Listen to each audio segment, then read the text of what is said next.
Howdy folks, and welcome back to World of Wargambling with the mighty Jingles. I hadn't actually intended to do this video today. I was going to save it all for Mingles with Jingles on Monday, but well, events are starting to spiral out of control, so I thought I should probably address the issues that have occurred over the last 3 days, because if I wait until Monday, there'll be so much more to cover that I won't have time in one episode of Mingles with Jingles. The replay UI bug is still here, by the way. It's been 2 patches. No, they haven't fixed it yet. The torpedo aiming bug is still here, by the way. It's been 2 patches. No, they haven't fixed that yet. What have they done over the course of the last 2 patches? Well, they have introduced a whole bunch of new premium ships, multiple sets of new loot boxes, the opportunity to get the new Dutch cruisers through loot boxes, with the promise of more loot boxes on the way for the USS Missouri. And if you want to get early access to submarines, guess what? They're also available in loot boxes. They're free loot boxes though. Yes, they are. And you know what? That's probably one of the most insidious things, because now things that they're giving away for free are even contained inside loot boxes. Well, yeah, but that's not costing anybody anything, Jingles. Well, no, it's not. But what it's doing is getting you accustomed to opening loot boxes. It's getting you accustomed to the whole process of new things coming into the game and you're having to get them out of loot boxes so that you don't think twice. It's demonstrating Wargaming's commitment to monetizing the game through the use of gambling mechanics, a game which, I must remind everybody, on the EU server has a PEGI rating of 7. Yes, a game that is marketed towards children. More on that later. But for now, let's just take a look at Wargaming's response to the whole exodus of community contributors and the general revolt in the player base, and then I'll explain to you why none of that matters. So things basically kicked off on Friday when Little White Mouse announced publicly her intention to leave the community contributor program. And then events accelerated over the course of the weekend. On Saturday, I also announced my intention to quit the community contributor program. I certainly wasn't alone. I don't know how many of us have quit and protest at the moment, or who are sitting on the fence, but it's, I don't know, I think 23 at the last count. Whatever. Doesn't actually matter. The timing of the whole thing, which wasn't planned, it just happened to work out that way, meant that Wargaming didn't have an awful lot of time to respond, because it basically occurred over the weekend. They promised an official response on Monday. That didn't happen. They said they needed more time to formulate a response, and a response would be forthcoming on Tuesday instead, and on Tuesday, that response was posted on the EU and North American forums. I don't think anybody was expecting much in the way of a response from Wargaming. If I'm completely honest here, I expect most people thought we'd just see the same "we're very, very sorry, this was a failure to communicate and we'll do better in future" garbage that they've trotted out for the last 15 or 16 PR dumpster fires. Safe to say that we were setting the bar very, very low for Wargaming. And true to form, Wargaming still managed to get under it. Now remember, the core issues that people were protesting here, and the ones that we expected to see addressed, can be summed up in 3 different parts, and the least important of these 3 issues was the way the community contributor program over the course of the last couple of years has just ascended into a shambles, a completely toxic one-way relationship where Wargaming just ignore our efforts to represent you, the community, to Wargaming. And honestly, I really wasn't expecting anybody to care too much about this, because it doesn't directly affect anybody other than the community contributors themselves. Moving on to point 2. The extremely aggressive monetization that's been shoehorned into World of Warships over the course of the last year or 2. I acknowledge that World of Warships is a free-to-play game, and Wargaming have to make money out of it somehow, otherwise they won't be able to continue to develop it. But here's the thing. A couple of years ago, I regularly put a large amount of money into World of Warships every month. And I didn't do it because I felt that I needed to. I did it because I loved the game, I enjoyed playing it, and I wanted to spend money on things in the game. And I suspect that an awful lot of you World of Warships players out there were in exactly the same situation. However, at some point over the last couple of years, that started to change. You can point to all kinds of examples. The way that flags, for example, have been removed from achievements, forcing you to actually put your hand in your pocket and get things that you used to be able to grind for free anyway. I'm not going to get bogged down in the details, that's just one example, but there are all kinds of examples of the sort of things that we used to take for granted in the game that started to get put behind paywalls. And third, and possibly most importantly, but also related to the way that Wargaming has started to aggressively monetize, loot boxes. Now, loot boxes, or as Electronic Arts likes to refer to them, surprise mechanics, they're not illegal. You can have them in your games. They're not illegal, not everywhere, and not yet. And it's been categorically proven over and over again that loot boxes are an incredibly profitable revenue stream for any game that has them. And so from a business perspective, it makes perfect sense for Wargaming to try to hammer as much as they possibly can behind a loot box wall in order to separate our dollars from our wallets. But this is where I really start to get uncomfortable, because have you seen the age rating of World of Warships? If you go to the EU portal, it has a PEGI rating of 7. Children as young as the age of 7 are perfectly entitled to download, install and play this game. If you go to the North American server, the game is rated T for teen, which means children as young as the age of 13 are perfectly entitled to download, install and be introduced to the wonderful world of surprise mechanics. And there are so many things in World of Warships locked behind loot boxes now. Everything that's new in the game now comes in some form of a loot box, and it's going to get worse before it gets any better. And this is the thing that I really have the biggest problem with, because Wargaming are quite content to turn kids into gamblers, and they don't see anything wrong with that. Well, I do. So I was really looking forward to Wargaming's statement on Tuesday morning.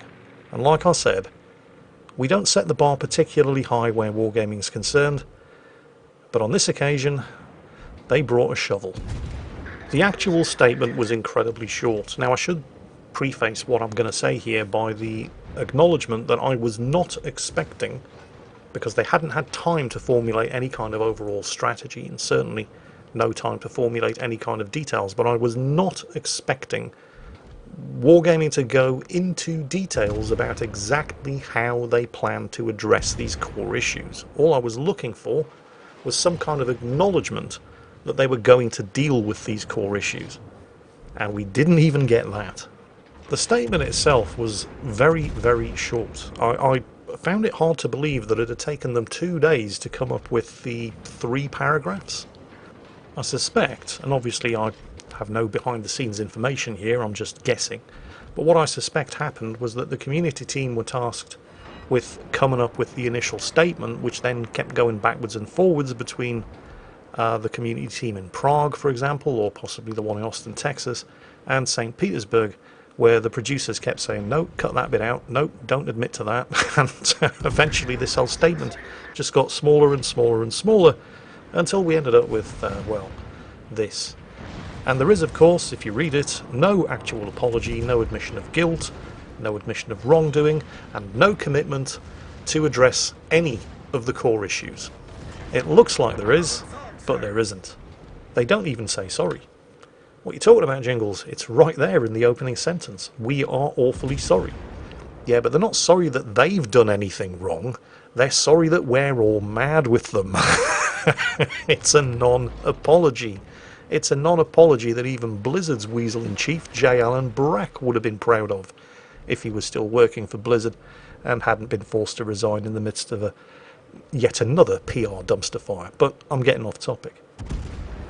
Have a look at the first bullet point. We appreciate the community feedback about Missouri being obtainable via random bundles exclusively in 0.10.7. We've been discussing this since last week and decided to add an alternative way to purchase the ship. We will provide details on our dev blog soon. This is the only part of this entire statement that even comes close to addressing the actual issues that have got everybody so pissed off. Well, the announcement on the dev blog went up the following day, and here it is. I'm not going to read the whole thing for you. There is actually more to it than just shown in that one screenshot, but that's the important part, and if you want to know more, then by all means go and check out the dev blog post yourself. But the important thing here, actually there's 2 important things here. First, they're not abandoning selling the Missouri through loot boxes. Oh no. Of course they're not. No, you are still going to be allowed to have the option of gambling your life away in the futile effort to try to get the Missouri to drop from a loot box without spending at least $100. But what they're also offering you is an alternative to the loot boxes, except it's not really an alternative to the loot boxes, and I'll explain why. What they're doing is offering a campaign that you can play through in-game, at the end of which, upon successful completion of the campaign, are you going to get the Missouri? No. You're going to get the option to buy the Missouri. They couldn't just put it on sale for a fixed price, a known quantity, so that people could say, well, okay, I mean, it's never going to be cheap, it's always going to be expensive, it's a tier 9 premium after all, so it should probably cost the same as all of the other tier 9 premiums, you know, at least as much as two AAA PC games by themselves. But no, they're not even doing that. What they are instead doing is trying to throw as many obstacles as they possibly can between you and the ability to just buy the ship for a given price. What do you mean, Jingles? Well, first of all, this campaign that you have to grind through, and you can't even do it all in one go because the campaign missions are time gated. They unlock every 2 days, at the end of which you still can't just go and buy the Missouri for a fixed price. You have to raise a customer support ticket and negotiate with them the exchange of any gold doubloons on your account necessary to cover the cost of the Missouri, at which point you will finally actually get the ship. Or you can just take your chances with the loot boxes on day one, rather than having to wait 2 weeks and then raise a customer support ticket.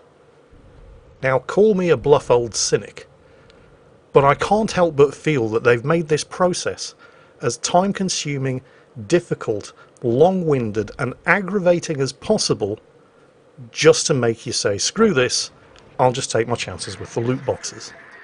Needless to say, people were not happy. And the news started to spread. The story was first taken up by massivelyop.com. Within the space of 2 days, it had gone through German language, Polish language and Dutch language gaming media outlets. Kotaku covered it, and then it even got as far as PC Gamer.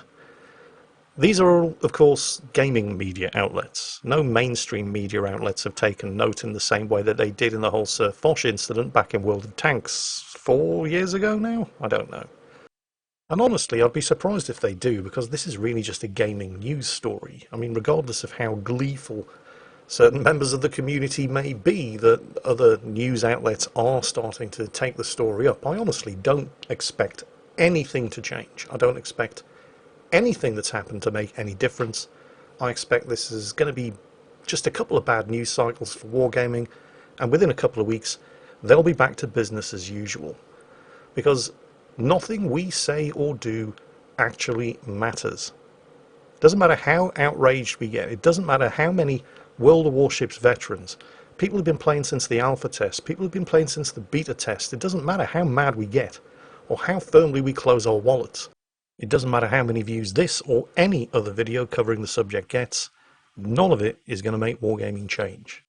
If this video gets 100,000 views of loyal, impassioned, veteran World of Warships players, and every single one of you vows and makes a commitment to never spend another red cent on a Wargaming title, it won't make any difference. And I'll explain why. Although before I do, have you noticed that this ship is stuck on absolutely nothing? Not the Tashkent, the Buffalo that came over to try to push him off the rocks. He's stuck on nothing. What exactly have the World of Warships map development team been doing for at least the last year? Because it's been that long since they introduced a new map to the game. They clearly haven't been designing new maps.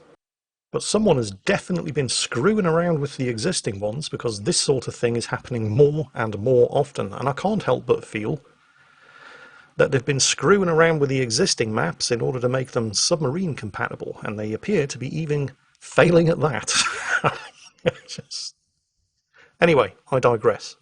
Back to the topic. Why is it that nothing that we say or do is going to matter? Well, it's quite simple. None of us actually matter to Wargaming's monetization strategy. I mean, I'm sure they'd prefer that we all remained paying customers, but they don't really care that much if we don't. I mean, there's only so many times they can sell us a Marco Polo or a Pommern. Once we've bought a premium ship or bundle, That's a revenue stream that's permanently closed to them. No matter how many of us give up and walk away in disgust, nothing will change, because new customers are where Wargaming are focusing their priorities.